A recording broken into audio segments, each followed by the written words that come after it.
ओए लौंडे होली का पुआ पकवान खिलाओ रे।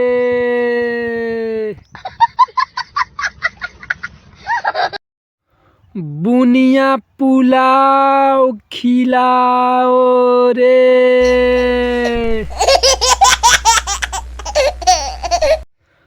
हरी हरी सब्जियां लाओ रे।